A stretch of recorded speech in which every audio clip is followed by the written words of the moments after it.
Hi, good afternoon, and welcome to our webinar today.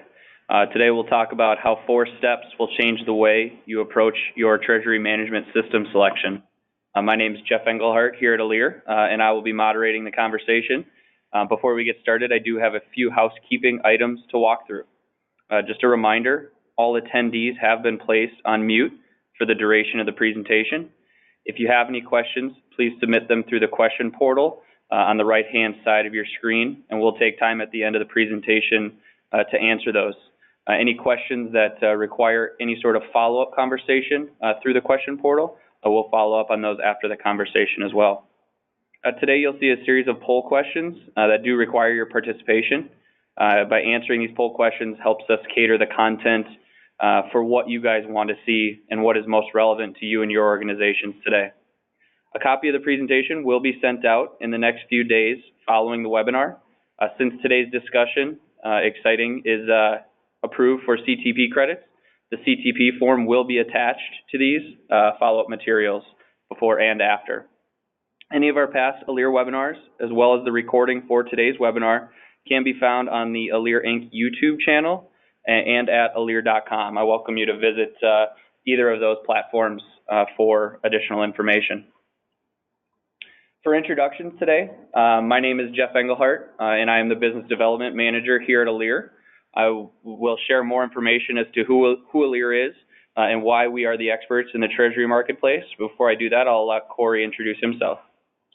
Hi everyone, I'm Cory Bratts. I'm the Treasury Advisory Services Practice Lead for Elire, and I will be guiding you through the webinar today. Thank you, Cory. A little bit about Elire before we jump into the content of the conversation today. Elire got its start and actually just celebrated our 13th anniversary over the weekend. Got our start as a Treasury System partner 13 years ago, and since then have continued to grow and expand our practice area to both cloud and on-premise, as well as outside of just Treasury, but continue to be a leader in terms of Treasury workstation implementations since our founding 13 years ago. Our Elire consultants have experience based on more than 20 years of finance and Treasury experience, and we hold our relationship with Oracle and their Treasury developers very closely. However, the practice that we're going to be discussing about heavily today is our Treasury Advisory Services practice that is system agnostic, and we'll jump into that a little bit more on the next slide. Excuse me, on this slide after this. Before we jump to that slide, I do want to share just kind of a quick snapshot. We like to call this our NASCAR slide. Show those folks on the call today that our Treasury experience does span multiple different industries. You can see higher ed, manufacturing, retail, and many reputable brands that you guys are well aware of. On the next slide here, I want to share a little bit more about the practice that Cory runs, our Treasury Strategic Advisory Services practice. And as you can see, the 6 buckets there on the laptop screen are Treasury Strategic Roadmap, our Treasury Transformation, that includes cash pools and in-house banking. For those of you that were on our previous webinar that was also approved for CTP credits, we discussed some of the in-house banking functionality and expertise that our Treasury Advisory Services practice has. Our SWIFT services, as well as our RFI and RFP design, which can help with bank selection, bank RFI, RFP, different system or vendor selection like today in the TMS. And then the last 2 buckets, project management and our bank relationship rationalization. So on the next slide, before we get started with the content of the conversation, I just want to share a brief overview for everybody on the call today so you know what the conversation will look like. First, we'll discuss an assessment, clearly defined understanding of the current state and target state, followed by design, which includes functional process and requirements. Next would be presentment, building and gaining credibility and stakeholder support. And lastly, selection, comparing all options and key points from the requirements definition. So before I hand it over to Cory, as I mentioned, we do have poll questions throughout the conversation today. So the first poll question for today is going to be, Treasury has a greater strategic role in my organization now compared to 3 years ago. Please answer the following. that are most relevant to that statement. A, strongly agree. B, agree. C, neither agree nor disagree. D, disagree. And E, strongly disagree. We'll leave that poll question open for a couple of minutes, or a couple of seconds here, to give you guys some time to answer.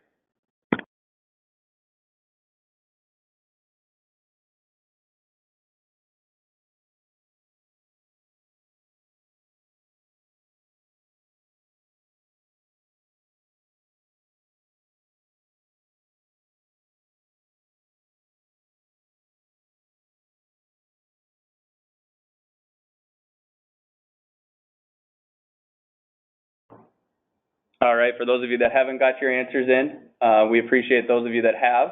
Looks like 40% of the folks on the call today strongly agree that Treasury has a more strategic role within their organization compared to 3 years ago. Total about 60% agree. So that's fantastic to hear. And with that being said, I'll hand it over to Cory to dive into the rest of the conversation. Thanks, Jeff.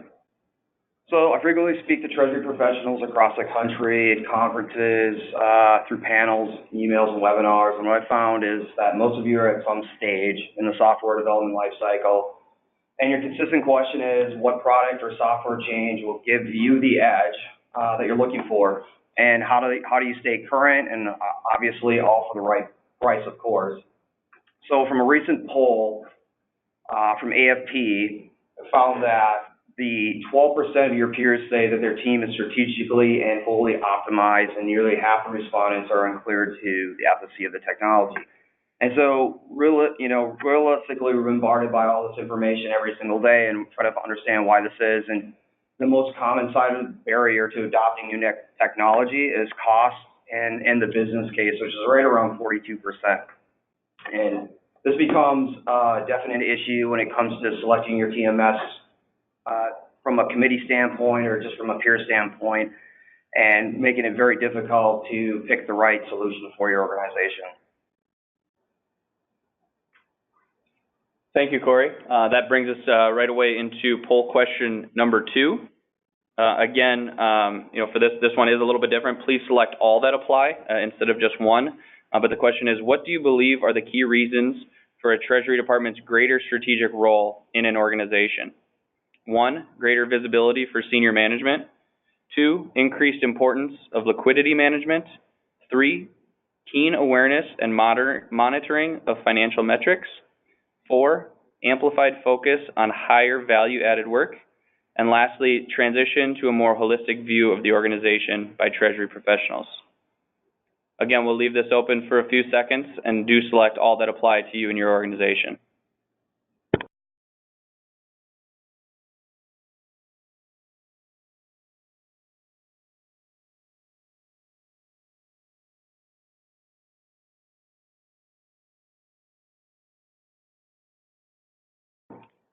All right. Thank you to everybody that submitted answers. It looks like options 2 and 3 are most common on the call, which would be increased importance of liquidity management, as well as keen awareness and monitoring of financial metrics. Cory? Thank you, Jeff. As you begin researching your Treasury workstation, and as the role and demand of your team increases, so does the pressure to become successful at it. And what you're tasked with is the successful development and management of your software system. And we all know this is not an easy task to handle. And through your selection, you're looking at what are the right costs, what are the right features, what are my appropriate technologies. That really comes down to is, what are the ways to optimize both your Treasury processes along with the software that will meet the demands of your business for tomorrow. So creating next steps is not always straightforward. You need to have in place a vision that will ultimately help your team reach a set of goals for a more advanced and evolved Treasury platform, along with your processes for tomorrow and the future of your business. In today's expanding TMS market, it's essential to have defined, relevant criteria when selecting the future of your TMS system. And what I want to do is walk through the TMS selection process today, and that would hopefully enable your organization to set a direction with long-range goals and well-articulated strategies, supporting tactics, and aligning your resources to obtain what you consider the best in breed in TMS systems, all without losing sight of your long-range goals, or worse, selecting the wrong system that perhaps would be the most difficult to overcome. When your solution's a poor fit, what follows is a costly attempt to make it work, extensive customizations, needless changes in processes, expensive add-ons, which you really want to avoid, and ultimately could lead to a failed rollout. If you look at the first grouping, starting with assessment, you want to identify your project team. You want to thoroughly collect your requirements, determine what's not working today, and then make sure you map out all your current processes that you're going to apply to the software. Next grouping is design, using supporting tactics. You can map out and build your future state life cycles for both functional and your technical vision, high-level architecture. You can set your performance measures and determine what scenarios are best for the desired systems you're going to currently entertain to look at. Presentment, next third grouping is looking at the numbers and concepts that clarify for your team what's changing for your team, as well as cost justification, why the change needs to happen, and the options available for your organization to choose from. And the fourth and last one is selection, putting pen to paper. You're really organizing and maintaining the selection process for your solution. You're looking at obligations and pricing. You're laying out the framework for implementation and planning.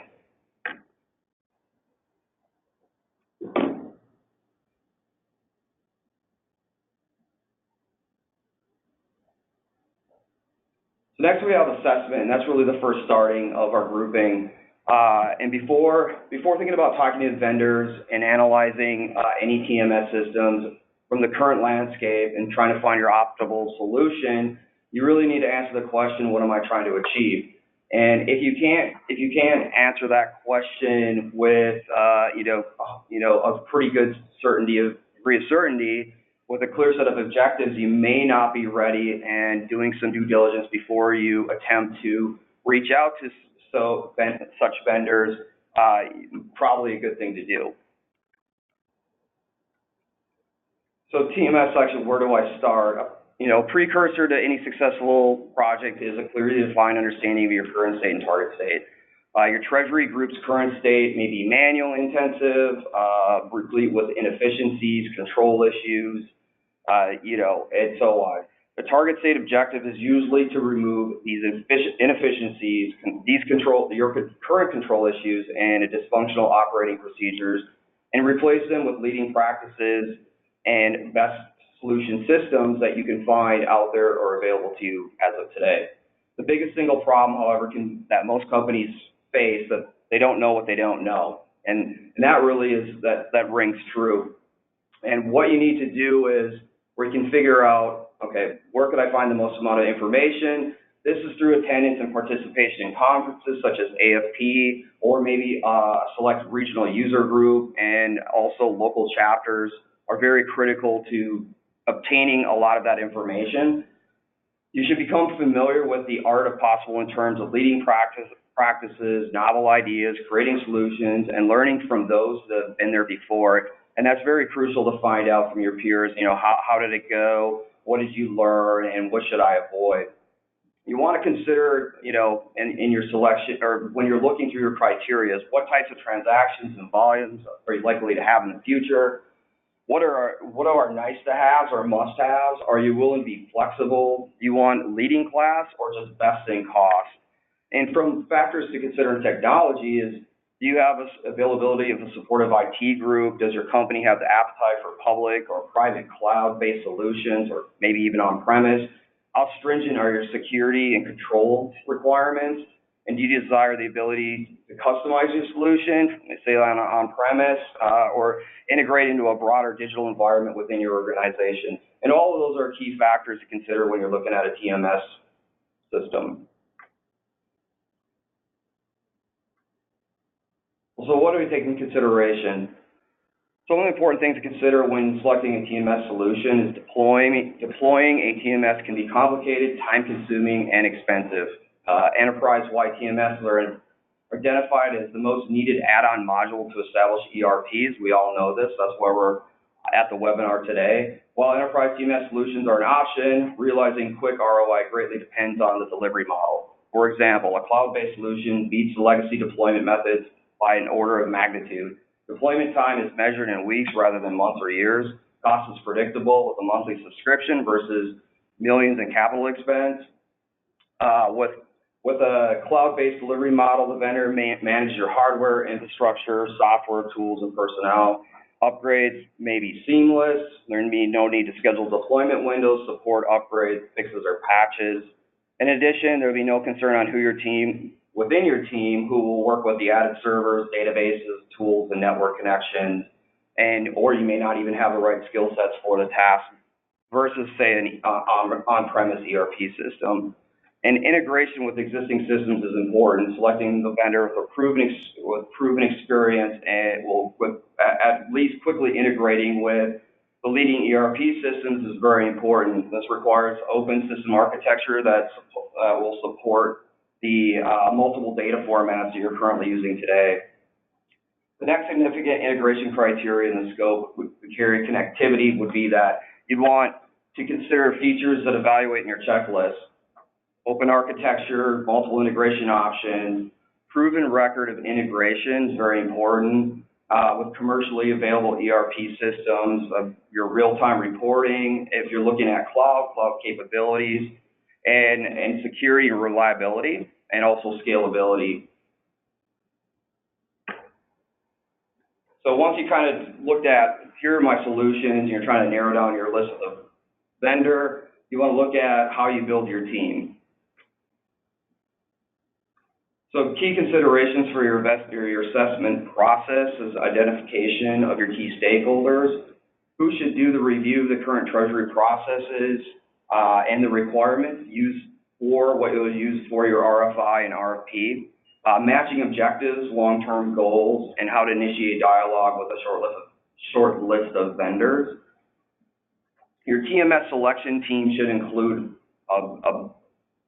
a portion that ties all the business areas involved. So everybody should have, the key stakeholders in all the business areas should be incorporated into it with an element of time and milestones and goals, the ability to document your current state gaps quantitatively and qualitatively.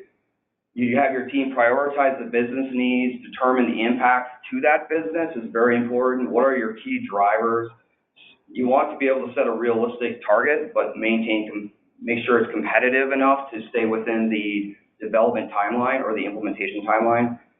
Also providing guidance within your team, establish a good communication pipeline with the development team to make sure if you have an in-house development team that you're in sync with that. And then justification with a solid business case with your team. So everyone's keeping in mind that these are important things to bring to the table when you're going to go through to the steering committee to get your buy-in from your key stakeholders.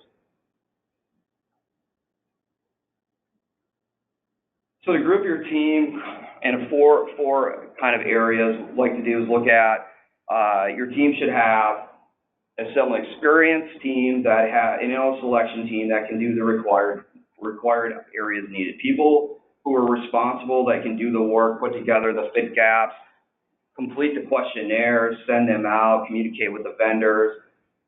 You have the people who are accountable, the ones that have the authority to make the decisions, the yes or no's, maybe say someone who can say, you know, this TMS system's out or this one's in.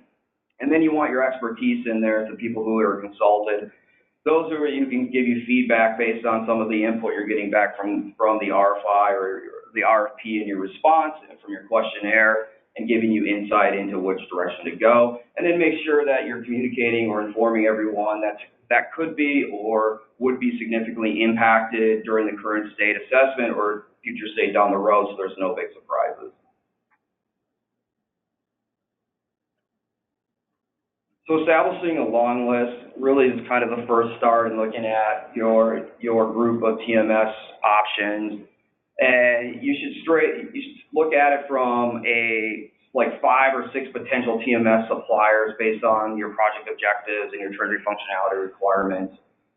Information of suitability, possible candidates can be sourced, as I was saying before, through trade shows or conferences, supplier websites, and or even speaking to a consultant like myself. Once you've kind of drawn up and you've created this list that you have now it's the time to initiate general discussions with prospective suppliers concerning your requirements and your priorities, and that's really just kind of saying, here's where we're at right now, here's what we want to get into, here's what we've mapped out, and how far off are you from the ballpark of what we're putting out here. And these initial discussions will give you a sense of whether or not the vendor and their systems will even be suitable. And a lot of them will be pretty much open and honest and say, we're not going to be able to accommodate that. And that will easily count them out as far as within your top 5. And if you're not in that position to draw up a long list, you might want to consider, looking, just sending out an RFI, simply just a basic questionnaire that will fill in maybe some of those gaps if you don't have time to talk to each vendor or go to these conferences. So identifying your critical solution needs. When you're preparing your RFP, it's very critical for you to display how difficult your current processes are so you can truly show the benefit of the TMS system that you're going to look at. How much time is this going to save you? What value is it going to bring to the organization? How do the needs of the business apply to the software? Well, defining key requirements by business process can really dial that in for you. It'll allow you to see how each TMS system that you look at or even entertain can fit within those processes or your life cycle, which ultimately can exclude some of those systems out there that you might have thought would be a good fit, or you may have been told it would be a great fit. And it's not, it should be in your requirement gathering, it should be clearly defined around your corporate financial structure. It's not enough to want a more robust, scalable system. You need to be able to identify your critical needs and the impact of those needs if a system cannot properly solve or resolve those issues within your organization. And if you're identifying your key pain points of each business process, so you're actually highlighting the gaps that exist and need to be filled by a future solution. And then also keeping in mind your unique industry requirements, and then understanding your current system breakpoints will ultimately help steer you towards the correct TMS solution that your organization can utilize.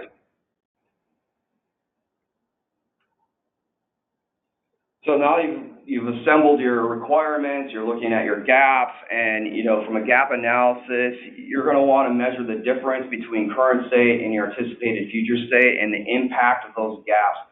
And that really assesses your needs that say between activities and procedures of your current processes and your future processes, and what can you live without and what can you live with, as far as if they're not able to solve some of those areas, what are you getting the best bang for your buck if you say that, and you're saying, okay, here's where we're at, here's where our biggest gaps are, from an organization, can we live or live without that?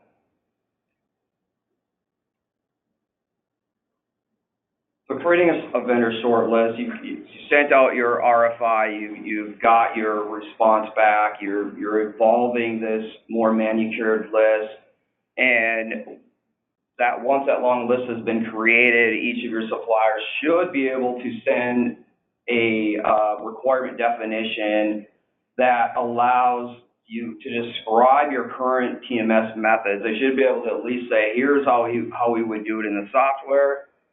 Even if this involves maybe some more, a spreadsheet, if not, but you should at least have it displayed to you that, hey, this is what we can do for your current state or future state process that you're requiring. Suppliers need to know what you have now and why you need to replace it. This will help them kind of queue up some of the best of breed functionalities within their software. After you spoke with them, you maybe want to follow up with a conference call prior to the initial demonstration based around your firm's recommendation. Suppliers will use this call to ask you questions about your requirement definitions. However, you may need to ask the hard questions if they're not really forthright with the information. You may need to really drill into them to make sure that when they're coming to visit or you're going to see the software, that you're going to see what you want to see. You want to make sure they identify any functional gaps in their system in relation to your requirements. It's very important that you understand what it can and can't do, and make sure that you have the opportunity to discuss the functionalities that you may haven't considered, you may have not considered. They may have some new technology or new integrations that you may not be aware of, and you want to make sure that you don't discount the new functionality within the system that you could utilize to maybe avoid future customizations or additional bolt-on software products that you might need to run your TMS system.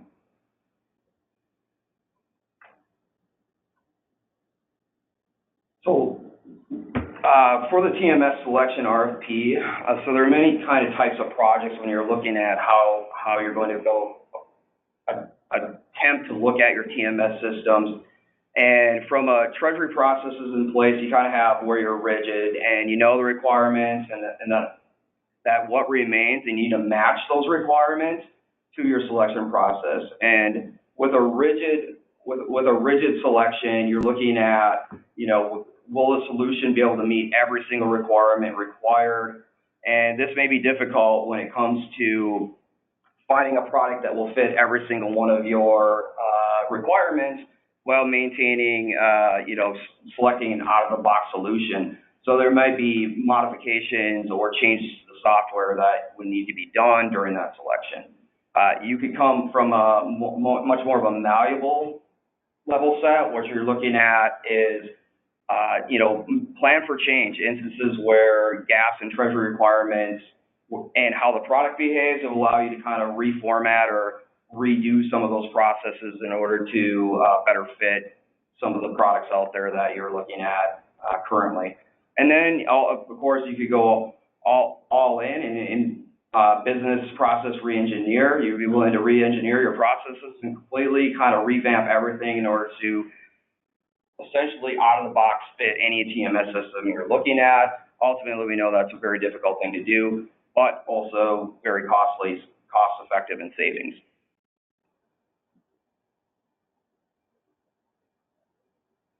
All right, now that Cory has walked through an overview and more in-depth on the assessment phase of your TMS selection process, we're going to take a short pause with our next poll question. For this one, please select only one answer as it's most relevant to you and your organization. What is your current position as it relates to a TMS selection? 1, currently in process. 2, looking in the next 2 to 3 years. 3, still likely 4 to 5 years out or further. 4, we have selected our TMS and are up and running. And 5, and we appreciate your honesty, here for the CTP credits. So we'll leave this one open for a couple seconds again to give those folks on the call time to answer.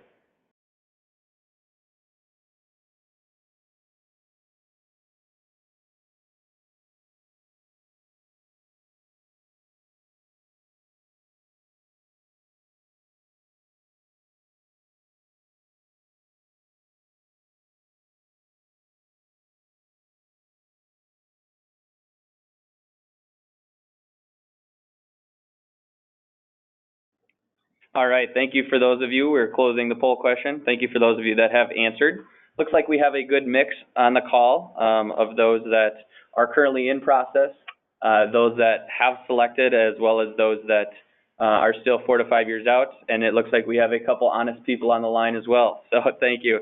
We'll hand it back over to Cory to walk through the design phase. Thanks, Jeff. So the design phase is very important when it comes down to matching your current or future state life cycle, I say Treasury life cycle and architectural design flows, and how the software or how your processes would really interact with the software and its functionality.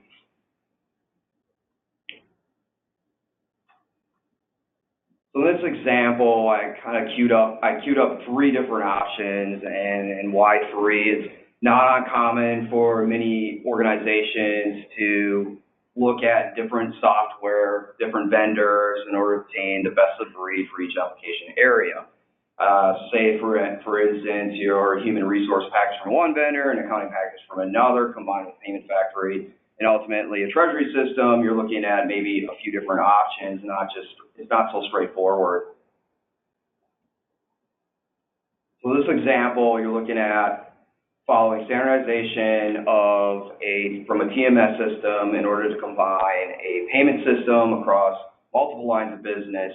And really the areas of consideration are looking at scalability, IT reduction, cost of ownership, the technology infrastructure, monthly costs for a cloud solution, including the users, the break-even point, supporting and training options, hybrid solution approach, and leveraging existing technology, which is quite an undertaking to accomplish, and therefore looking at your several options just doesn't rule out right away exactly what TMS system you may prefer. And in the initial engagement with the vendors, you might think, oh, you have a front runner, and then all of a sudden a dark horse comes through. And you're like, wow, this really fits. This is a better fit for us overall because of certain functionality that they're presenting. And maybe at that point, your TMS system changes from vendor A to vendor B. So I spoke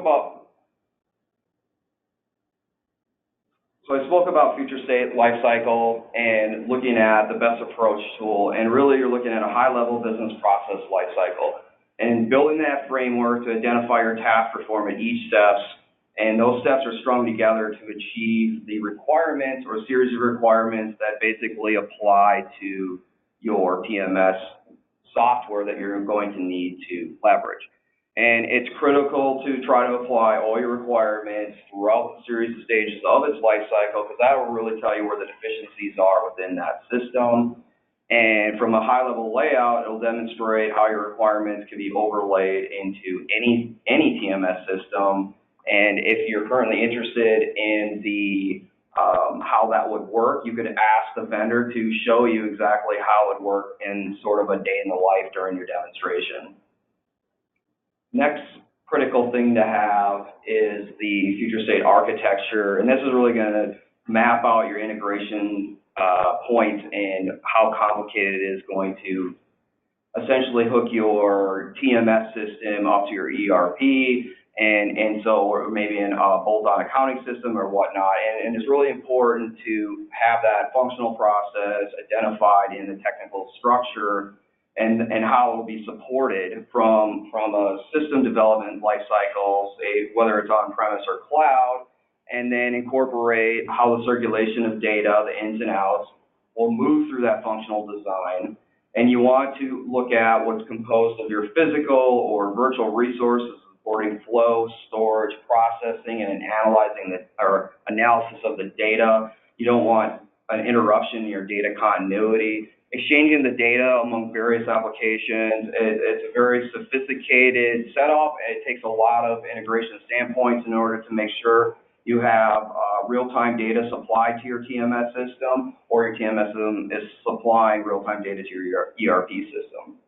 And so, although each interface may be simple based on the vendors, coming out and saying, oh, we can hook up to that, a robust set of interfaces in a large diversified factory is relatively subject to failure for relatively insignificant causes, and could hemorrhage your implementation and push you off your timeline.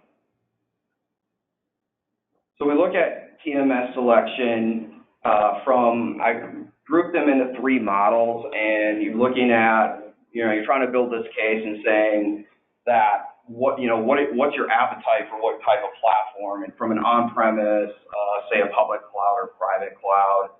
And I just wanted to walk through these three different areas. It's really important when you're looking at a TMS vendor for your selection criteria and what you think your appetite is for hosting or not hosting, so to speak. So a software as a service, it's an on-demand software. It's software licensing delivery model where the software is on a subscription basis and centrally hosted by the vendor. And it means you're sharing an environment and database with others. Sharing environment means that vendors take care of your hosting needs, maintenance and upgrades, and traditionally most inexpensive and rapid way to deploy new options into your TMS system. And it will also handle all of your upgrades that fall into your schedule. And there's also a private cloud, which is dedicated to a single organization. And this is the type of cloud computing delivers the similar advantages to your public cloud, but it has a dedicated, not shared environment, and usually is used to be, it has the same rapid implementation advantages, but with the modern software, you have kind of the three flavors, if you will. You have your SaaS versus private and on-premise, and it's kind of a combination where you're allowed to still make some of those changes that you need and have the data security that you're looking for if you're not able to go completely out on the cloud or in the cloud. And the cost, there's also a cost dedicated for the hardware is a little bit more, but you know, in the case that the customer needs more control, you control your upgrades, and it'll be a little bit easier in integration and self-reporting and data warehouse projects, for that example. And the last is the on-premise, and the actual better described as self-hosted. Clients use hosting provider choice for the on-premise hardware. It's similar to private cloud, but it has a dedicated environment. Clients can take and manage the cost a little bit better from hosting.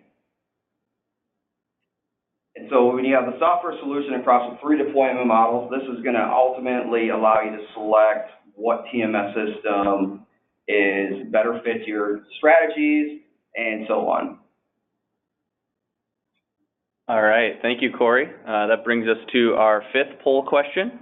This one is relevant to those that have chosen and plan on or are in the process of choosing a TMS platform in the future. How many of you plan to choose or have chosen a TMS with the following platforms as illustrated on the last slide?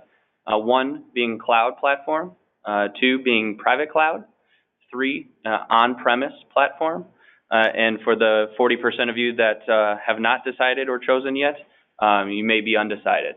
So again, we'll leave this open for a little bit to give those of you an opportunity to submit your answers. And just a quick reminder, we have received a couple of questions through the question portal. For those of you that haven't and have questions that have come up, please do not hesitate to submit those questions through the question portal.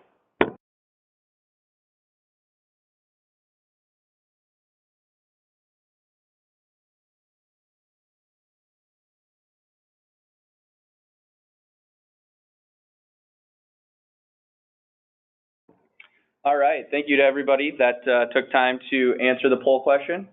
It looks like the vast majority, 3/4 of you, have already chosen or plan on choosing a cloud-based TMS. So with that being said, I'll hand it over to Cory to talk through the next phase, which is the presentment phase. Thank you, Jeff.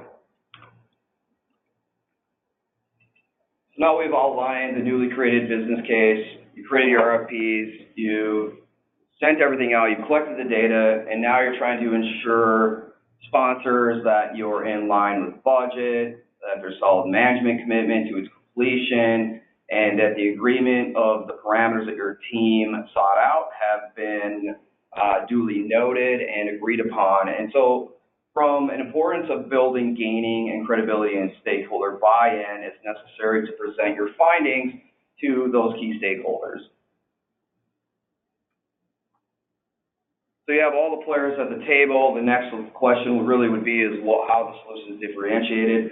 And this really comes down from your scorecard and reflects how your weighted feature list from your RFP should give you a pretty good indication of where those TMS systems lie in your selection process.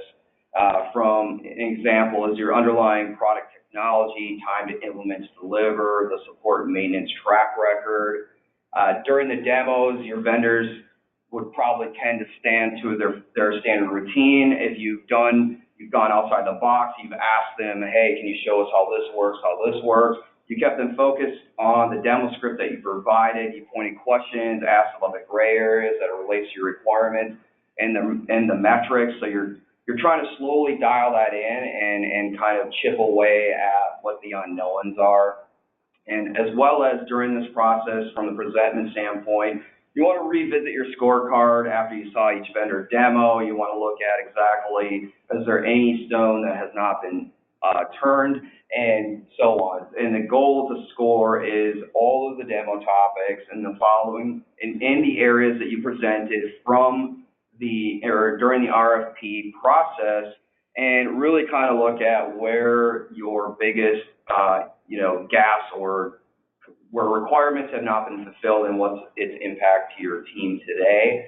And this will allow you to build or actually lay out the scenario with the key decision-making team for that selection process.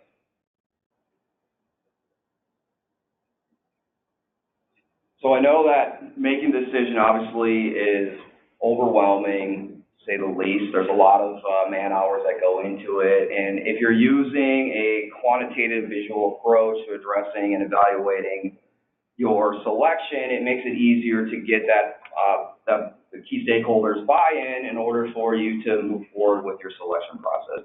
In this example, we created a dashboard and displays the best possible fit, identifies your selected solution and the future state requirements. It really kind of lays out an RYG stoplight color heat map. It shows exactly why what the level of risk would be for that particular area.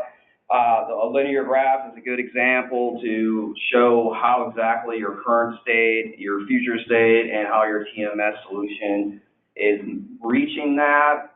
And through that, you say during that, okay, here are our known gaps, what will need to be addressed at the beginning of the implementation. This is going to make it easier to showcase the front runner and back it up by weeks, or actually days, weeks, or months of research and data. And that really it shows to senior leadership that you've done your due diligence and that this is the right selection for the organization.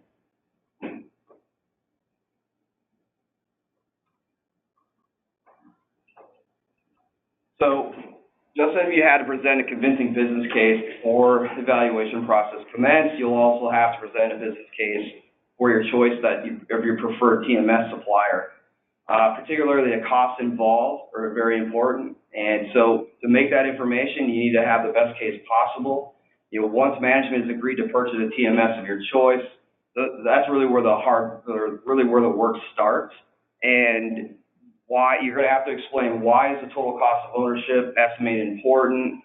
In order to justify your decision, you're going to have to say, in most cases, it comes down to how much will this cost, and then getting the TCO right is very important.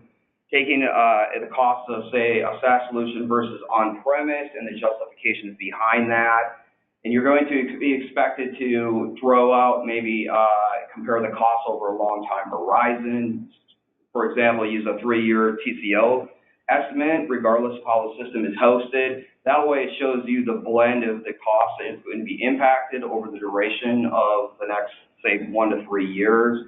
You want to look at itemize any expected outlays as far as implementation costs and customizations, training, integration. Are there annual maintenance fees?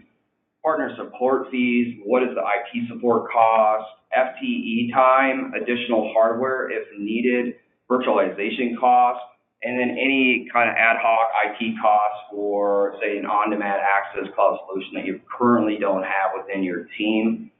And once you have the cost to show the benefits, the change, it begins to build momentum in order for your team to properly present that to the steering committee. And it shows how you can offset some of the costs with the savings from the new solution by sunsetting, say, a legacy system, reducing your bank portals, or normalizing transaction fees and bank fees reliability. You also want to have to show that your cost benefit outside of that is how do you plan to roll out the strategy to implement and pursue your ROI, so to speak. And your deployment strategy is important because that can dictate where you recoup some of the costs right up front. And if you're looking at capturing that cost savings and say in the first wave, you're going to need to consider what lines of business need to go first, what costs you the most to get out the door. And you're taking that in consideration from not only internally, but your partner ecosystems and how you can maybe leverage some of their activity and cut down costs and build that cost savings into your existing business models and your structures that are currently being challenged today by your current state system. Deployment and pricing models compared to, say, your traditional software can ultimately show how you can be leveraged, best leverage for your team.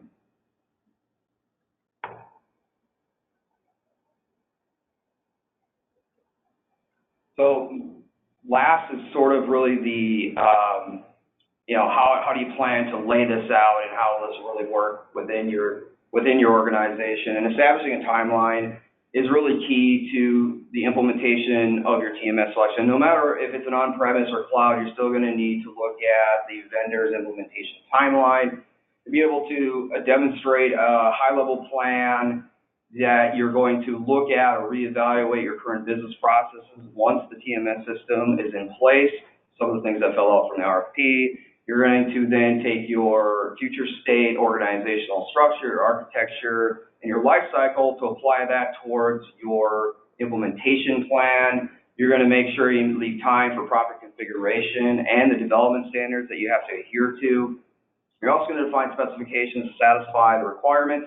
They're not supported by the software. If you do have gaps, it's going to take some time to kind of dial those in order to satisfy those requirements to make sure you can go live on time and allow yourself to have that transparent layout when it comes to any of the TMS systems that you're currently looking at or currently implementing today. Thank you, Cory. That brings us to our sixth and final poll question. For those of you that have already chosen, we'd love to hear what your biggest challenges and biggest hurdles were that you overcame. But for those of you that haven't, what do you consider your organization's biggest hurdles to overcome as it pertains to your future TMS selection? Please select all that apply. 1, time, 2, resources, 3, risk, and 4, scope.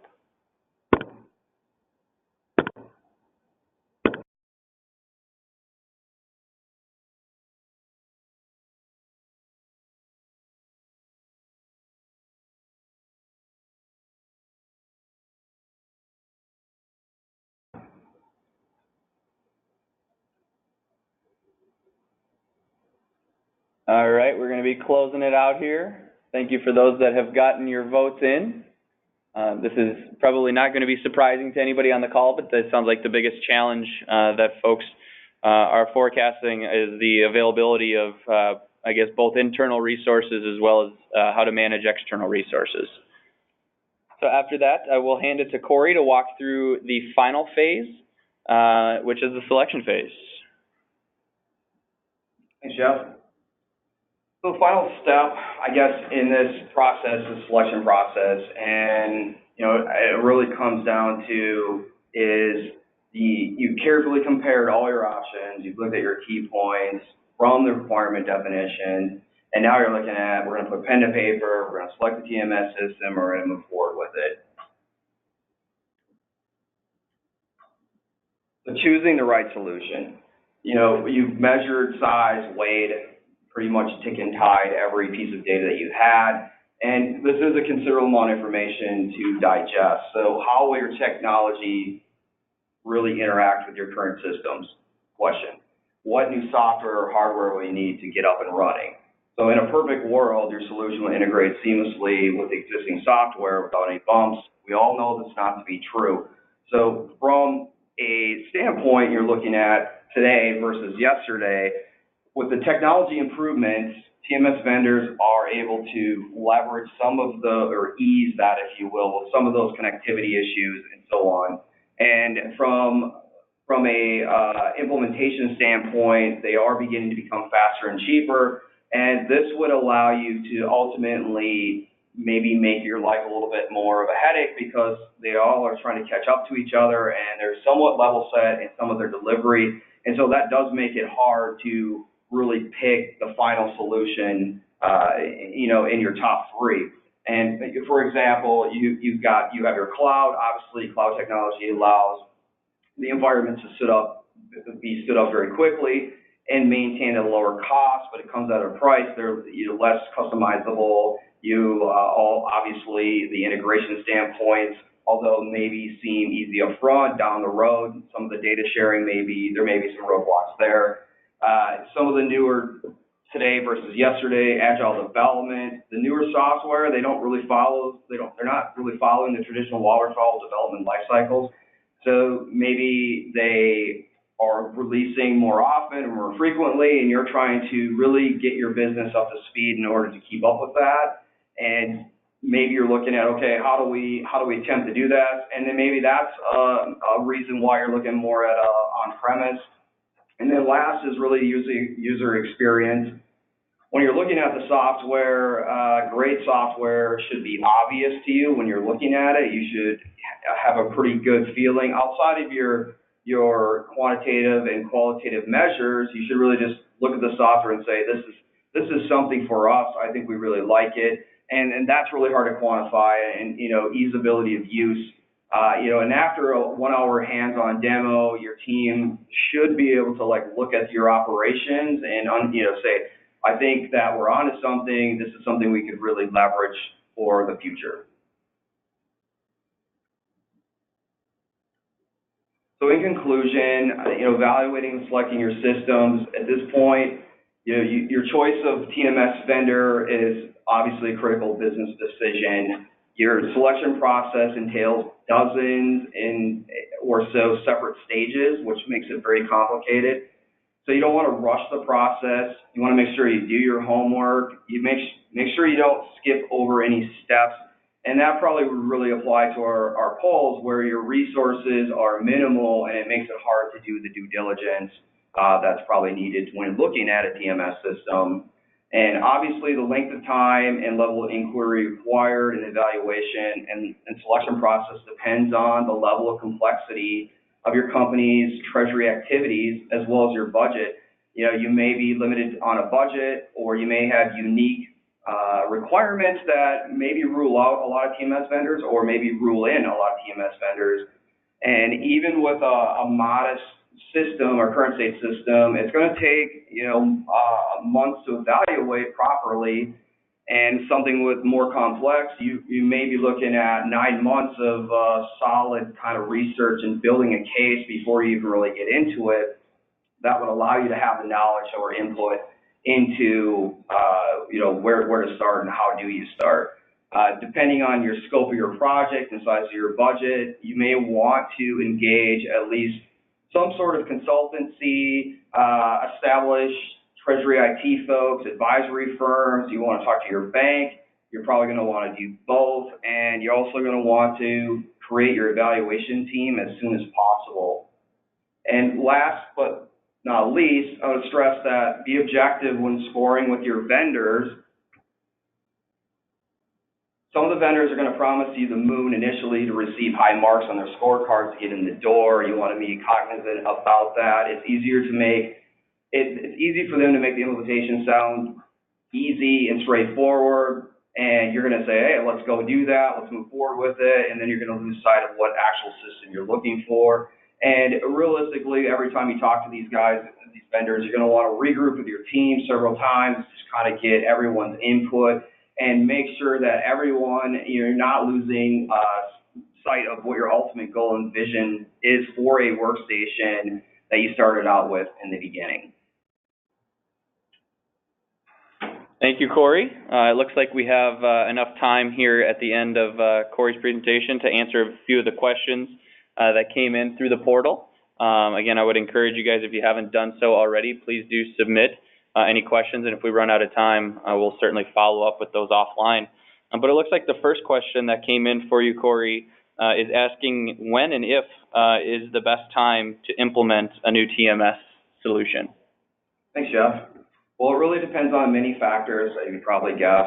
I would suggest looking at a go-live date that seems reasonable and that works with factors that determine the timeline to work with your organization. If, say, possible, try to go live at a quarter end. Think about your current business cycle. How does that operate? When would be the best time from a month-end closing and whatnot? And then are there any competing projects that you might be competing with during that time that could draw, resources from your team? All right, thank you, Cory. And then the next question that came in relation to the last slide that you shared with everybody is, what is the best way to estimate project scope for our organization? So, thanks, Jeff. Scope is something that it's not typically easily adjustable, and to meet your desired resources, cost, time, and risk level. So you want to make sure you get that pretty close, within ballpark, before you even start out the door, because it's really going to have a dependency on your success of your implementation. For each, you should determine the level of effort kind of for each of these, I would say, 5 areas or components: architecture, model complexity, functionality, the amount of interfaces that you have, the amount of data you might need to convert, and then also the users involved, so training, building that user core to ultimately support your TMS selection. Great, thank you, Cory. And it looks like a couple of the other questions that have come in are specific, quite specific to some of the current situations that some of you guys are facing. So we will follow up with those offline. So again, just want to thank those of you that attended one or both of our recent webinars that were approved for CTP credits. Thank you very much. As a member of the Treasury community, this is something we don't take lightly, and always enjoy sharing a little bit more about our expertise to help you guys as it pertains to some of your Treasury decisions within your organizations. As always, we encourage you guys to share our webinars, past and future, with any of your colleagues that might be interested in joining us next time. But for now, we welcome you to connect with us. There you see my contact information as well as Cory's, and welcome you to connect with us on any of our social media platforms to be the first to know of any of our upcoming webinars, white papers, or any other educational content. Also like to share what conferences we will be joining, and as always, like to connect with our clients and future clients at these conferences. And speaking of that, we will be attending the National AFP Conference again this year. I believe this is our 15th consecutive year attending the national conference, and Cory himself will be there. So kind of a meet the celebrity at the National AFP Conference. We will be at booth 769, so please do stop by. And one last reminder, a recording of the presentation, as well as a link to register for our next webinar, will be sent out in the next few days, along with all of the relevant and necessary CTP forms that you need to submit for your credits. So one last thank you again for everyone attending, and have a great rest of your day.